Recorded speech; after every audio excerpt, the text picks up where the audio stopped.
अनंत सिंह के भाई दिलीप सिंह जो 15 बरस वहाँ से एमएलए रहे हैं, उनको हमारे ही दल के नेता सूरजभान सिंह बुरी तरह से 80,000 वोटों से हराने का। बहुत लोग समझते हैं कि अनंत सिंह भूप हैं, भूप नहीं है। मोकामा के लोग अच्छी तरह से जानते हैं कि मेरा सेवा शुश्रूषा करने वाला कौन है। चिराग पासवान कुछ सकारात्मक अपना बदलाव करते हैं, अपने कमियों को स्वीकार करते हैं, क्षमा याचना करते हैं, तो निश्चित रूप से उसमें कुछ कमी आएगी। तो चिराग पासवान को स्पष्ट पहले करना चाहिए और भारतीय जनता पार्टी को कि जो चिराग पासवान आरोप लगाए थे वह सही आरोप था कि नहीं।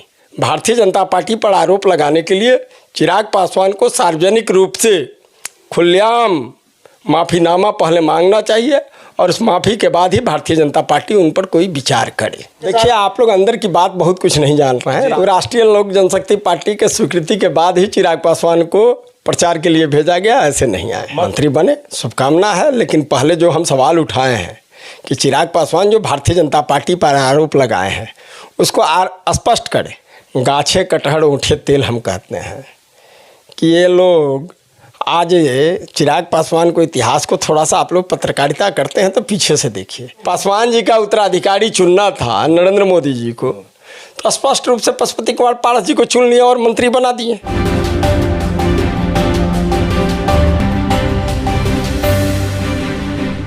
मोकामा गोपालगंज चुनाव संपन्न हो गए हैं और अभी हमारे साथ इसी विषय पर बात करने के लिए हैं राष्ट्रीय लोक जनशक्ति पार्टी के प्रधान महासचिव केशव सिंह जी। केशव सिंह जी, क्या कुछ कहेंगे? कल दोनों जगह चुनाव हो गया, मोकामा की सीट खास करके आपके लिए और महागठबंधन के लिए नाक का बात हो गया। देखिए, कोई भी चुनाव हो, उपचुनाव हो, आम चुनाव हो, किसी भी राजनीतिक दल के लिए नाक का बाल हमेशा रहता है। वो प्रतिष्ठा का सवाल बना करके चुनाव लड़ते हैं। रही बात कि दोनों जगह कल जिस ढंग का वोट हुआ है और जिस ढंग से एनडीए के प्रति लोगों का झुकाव रहा है और चढ़ बढ़ कर लोग वोट किए हैं, निश्चित रूप से परिणाम एनडीए के पक्ष में सकारात्मक आने जा रहा है। चिराग पासवान के आने से मोकामा की सीट आप लोग जीतेंगे, या कहा जा रहा था कि सोनम देवी जो है उनकी स्थिति खस्ताहाल है, चूँकि अनंत सिंह सामने जब इतना बड़ा टारगेट हो, जो आज तक निर्दलीय जदयू से आरजेडी से हमेशा जीतते हैं। देखिए, मोकामा का राजनीति को समझना पड़ेगा। यही अनंत सिंह के भाई दिलीप सिंह जो 15 बरस वहाँ से एमएलए रहे हैं, उनको हमारे ही दल के नेता सूरजभान सिंह बुरी तरह से 80,000 वोटों से हराने का। रिकॉर्ड मतों से जीते। दूसरी बात कि हमेशा कई बार लोक जनशक्ति पार्टी के ही टिकट पर ललन सिंह, सोनम देवी के पति, लड़े, कभी 2,000 कभी 2,500 से हारने का काम किया। तो बहुत लोग समझते हैं कि अनंत सिंह भूप हैं, भूप नहीं है। मोकामा के लोग अच्छी तरह से जानते हैं कि मेरा सेवा शुश्रूषा करने वाला कौन है। और रहा बात कि इस बार हम लोग भारतीय जनता पार्टी के उम्मीदवार सोनम देवी थी, ललन सिंह की पत्नी, भारतीय जनता पार्टी का पूरा ताकत लगा हुआ था, राष्ट्रीय लोक जनशक्ति पार्टी का ताकत लगा हुआ था। ठीक बात है कि अंत में ही भला चिराग पासवान जी भी आए, अपना समर्थन दिए। तो देखिए, किसी का समर्थन देने से वोट घटता नहीं है, बढ़ता ही है। निश्चित रूप से मेरा कुछ वोट जो डिवीज़न होने का संभावना था कि यदि हमारा मूल्य वोट में जो राष्ट्रीय लोक जनशक्ति पार्टी का वोट है उसमें थोड़ा बहुत टूट फाट होता, वो अभी नहीं, इंटैक्ट हुआ है। और निश्चित रूप से यह सारी परिस्थितियों को देखने के बाद यह लग रहा है कि हमारा परिणाम बिल्कुल सकारात्मक आने जा रहा है। चिराग पासवान से इन सब बातों को लेकर कुछ कटुता कम हुई? देखिए, कोई कटुता की बात नहीं है। चिराग पासवान, आप पहले बात कर सकते हैं जो कहें। चिराग पासवान से व्यक्तिगत कोई एलर्जी नहीं है, उनके नीति और सिद्धांत और कार्य करने की शैली से है। आज देखिए कि लोक जनशक्ति पार्टी में जो टूट हुआ है, तो टूट को भी समझने का आप लोग प्रयास किए हैं कि नहीं, ये हम नहीं कह सकते हैं। लेकिन इतना बात है कि राष्ट्रीय लोक जनशक्ति पार्टी टूटा तो 6 सांसद थे, 6 में 5 सांसद उनके विरोध क्यों किए? जितने पुराने कार्यकर्ता थे क्यों विरोध कर दिए? क्यों उनके नवनिर्वाचित उन्हीं के द्वारा टिकट दिए हुए मनिहारी से विधायक राजकुमार सिंह अलग हो गए? नूतन सिंह एमएलसी क्यों अलग हो गई? उसके पहले 6-7 ग्रुप राष्ट्रीय लोक जनशक्ति पार्टी का टूट करके अलग क्यों हुए? तो चिराग पासवान का गलत नीति है, पार्टी का चलाने में दूरदर्शिता का अभाव रहा है, जिसके चलते ये तमाम चीज़ हुआ है। तो निश्चित रूप से यदि चिराग पासवान कुछ सकारात्मक अपना बदलाव करते हैं, अपने कमियों को स्वीकार करते हैं, क्षमा याचना करते हैं, तो निश्चित रूप से उसमें कुछ कमी आएगी। तो अब उनका आप लोग स्वागत करेंगे एनडीए? देखिए, स्वागत नहीं करेंगे। हम तो अभी भी कहते हैं कि भारतीय जनता पार्टी एक आध चीज़ को स्पष्ट करे। जिस ढंग से 12 जनपद खाली हुआ, 12 जनपद को खाली कराया गया बिल्कुल नियम के आधार पर कि वह मंत्री के लिए बंगला है, सीनियर मोस्ट एमपी के लिए बंगला है, जो 8 टर्म 9 टर्म भारत सरकार के मैंने रह चुके हैं, पूर्व मंत्री रह चुके हैं, उनके लिए वो बंगला था। चिराग पासवान जी को 22 तक बने रहने दिया गया उस मकान में, स्वर्गीय पासवान जी के डेथ के बाद और 8 बार नोटिस दिया भारत सरकार ने, नहीं खाली किए। और खाली करने का जब थोड़ा प्रेशर बनाया तो इन्होंने क्या किया कि सारा अपना कीमती सामान तो निकाल लिए, कुछ जो बेकार इनका सामान था और पासवान जी और अम्बेडकर साहब का पुराना फोटो और मूर्ति को निकाल करके और भारतीय जनता पार्टी पर आरोपित किए। तो चिराग पासवान को स्पष्ट पहले करना चाहिए और भारतीय जनता पार्टी को कि जो चिराग पासवान आरोप लगाए थे वह सही आरोप था कि नहीं। यदि यह है तो भारतीय जनता पार्टी को यह स्पष्ट करना चाहिए कि ये चिराग पासवान का आरोप में दम था। यदि चिराग पासवान मनगढ़ंत और झूठा आरोप लगाए थे जो कि 100% सही है, तो इसके लिए भारतीय जनता पार्टी पर आरोप लगाने के लिए चिराग पासवान को सार्वजनिक रूप से खुलेआम माफ़ीनामा पहले मांगना चाहिए और उस माफ़ी के बाद ही भारतीय जनता पार्टी उन पर कोई विचार करे। लेकिन एक चीज़ तो मानना होगा केशव जी कि अभी एक सीट के लिए, हम गोपालगंज भी नहीं कहते, हम शुरू से कह रहे हैं कि सिर्फ मोकामा सीट के लिए चिराग पासवान से केंद्रीय गृह मंत्री अमित शाह बैठ के बात कर रहे हैं। 2-3 दौर की वार्ता हुई और चिराग पासवान हंसी खुशी आए और जिस प्रकार से खुशी, देखिए आप लोग अंदर की बात बहुत कुछ नहीं जान रहे हैं, राजनीति में बहुत कुछ अंदर में हुआ है। केशव सिंह नहीं है अंदर की बात, हम ठीक बात है। वो राष्ट्रीय लोक जनशक्ति पार्टी के स्वीकृति के बाद ही चिराग पासवान को प्रचार के लिए भेजा गया, ऐसे नहीं आए। मतलब कि आप लोग से पहले बीजेपी नेतृत्व में बात किया, आप लोग की सहमति हुई कि चिराग से आप बात कीजिए, चिराग जा सकते हैं, तब चिराग पासवान नहीं। देखिए, बात हम लोगों से किए, हम लोग कहें कि चिराग पासवान जाते हैं, हमको कोई आपत्ति नहीं है। आपको आपत्ति नहीं थी तब? नहीं जी। लेकिन एक चीज मानना होगा कि हम लगातार मोकामा एरिया में घूमे हैं, पासवानों का वोट, पिछड़ों का वोट जो खिसक रहा था बीजेपी से, चिराग पासवान के आने के बाद एक आंधी की तरह वो लोग जुड़े हैं और ये निश्चित तौर पर काउंटिंग के बाद आपको समझ देखिए ये आप लोग कह रहे हैं, आप लोग पहले देखिए सारा चीज़ को एनालिसिस कीजिए ढंग से। भीड़ उमड़ जाना, नेता अभिनेता चाहे कुछ चेहरा है, ठीक है, आकर्षित होता है। पासवान जी का मीटिंग होता था, 1-1 लाख का वोट आता था, कहीं 10,000, कहीं 12,000, कहीं 14,000। भीड़ के अनुपात में वोट आना बहुत मुश्किल काम है। चिराग पासवान का यदि यही क्रेज है तो उनके संसदीय क्षेत्र में 1 वर्ष पहले उपचुनाव हुआ था, तारापुर में 17,000 पासवान का वोट है। राजपूत उम्मीदवार बनाए थे, उनका वोट है 30,000। इनको मात्र 5300 वोट पर संतोष करना पड़ा था। आप आ जाइए, वो उसी समय कुशेश्वर स्थान का चुनाव हुआ था, तो कुशेश्वर स्थान में 35,000 पासवान का वोट है। इनका गृह क्षेत्र से सटे हुए और पासवान जी का ननिहाल का क्षेत्र है और उस क्षेत्र में ठीक है कि पासवान उम्मीदवार था। हम लोग भी एनडीए में रहने के चलते अमन हजारी को ही मदद किए थे, लेकिन चिराग पासवान का उम्मीदवार को बहुत मेहनत करने के बाद वहाँ भी भीड़ जमता था। पानी में भींज करके आफिलो बाइट दिखाएं, फोटो दिखाएं, बहुत सारे पोर्टल में चला कि वोट मांग रहे हैं, भीड़ उमड़ा हुआ है, लेकिन वहाँ भी 5200-5100 में समेट कर रह गए। तो देखिए, भीड़ उमड़ना अलग का चीज़ है, वोट लाना अलग का चीज़ है। आपकी बात सही है केशव जी, लेकिन एक चीज़ और है कि चिराग पासवान, ऐसी खबरें आ रही है कि सेंट्रल में, केंद्र में मंत्री बनने जा रहे हैं।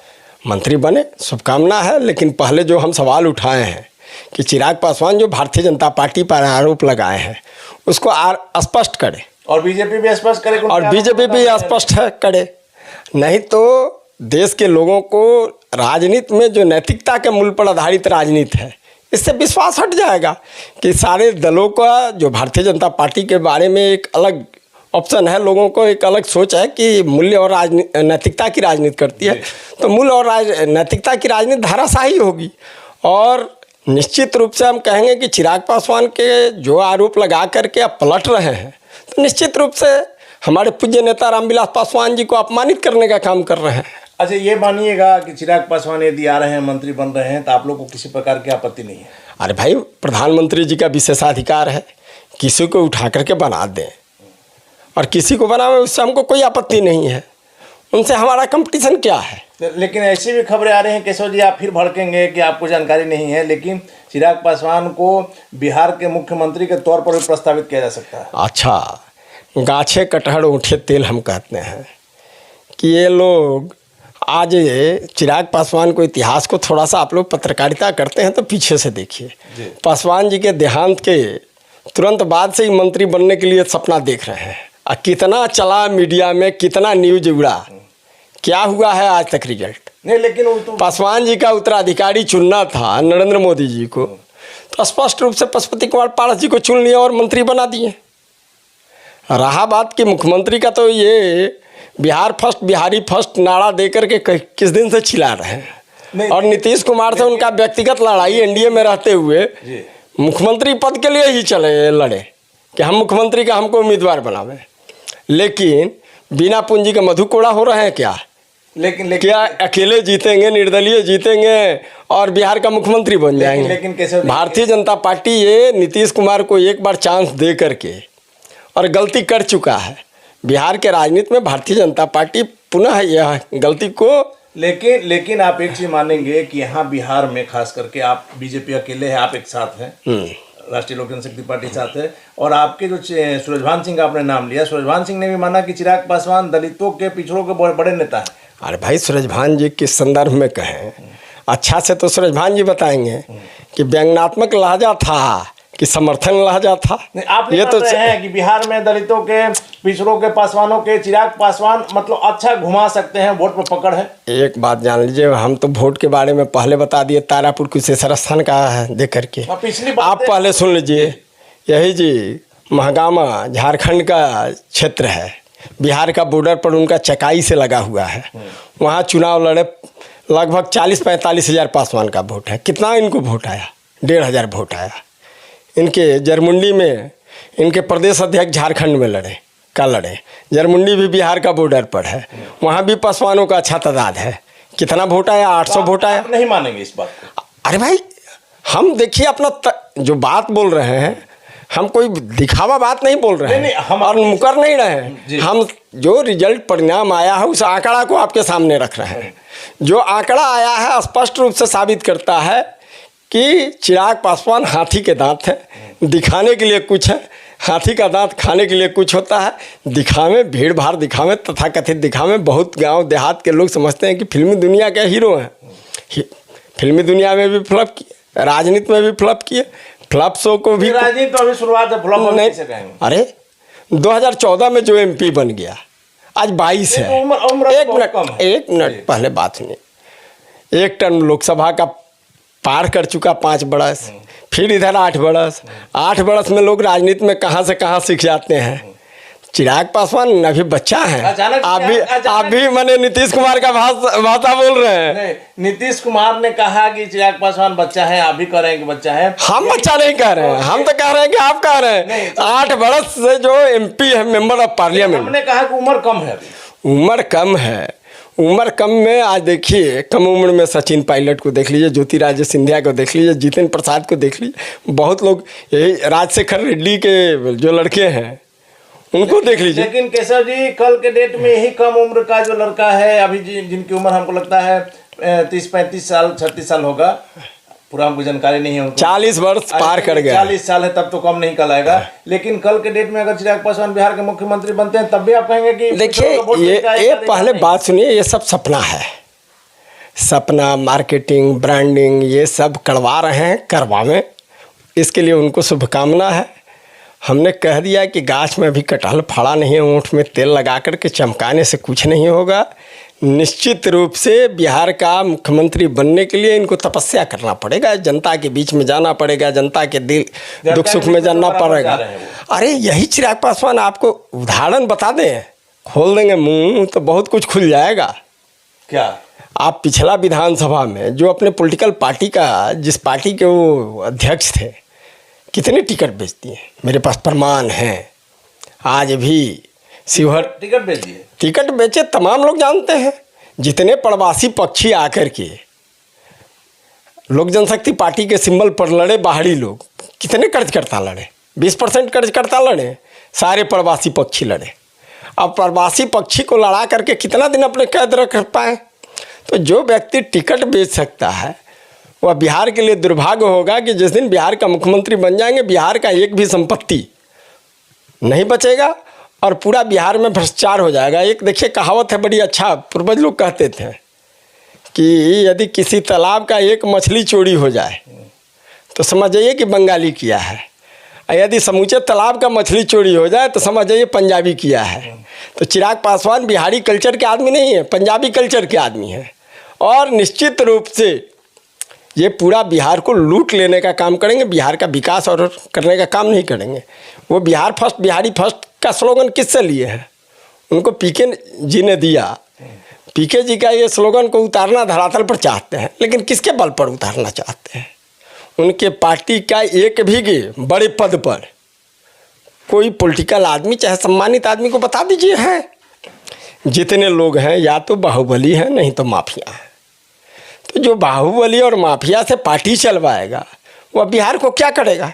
तो बिहार का बर्बादी आप लोगों को कराना है, तो इनका मार्केटिंग जो चल रहा है उसमें आप लोग भी साथ दीजिए। चलिए केशव जी, आखिरी सवाल है कि मोकामा और गोपालगंज जो चुनाव हुए हैं कल, जिसका वोटिंग खत्म हुआ है, उसमें आपका क्या दावा है?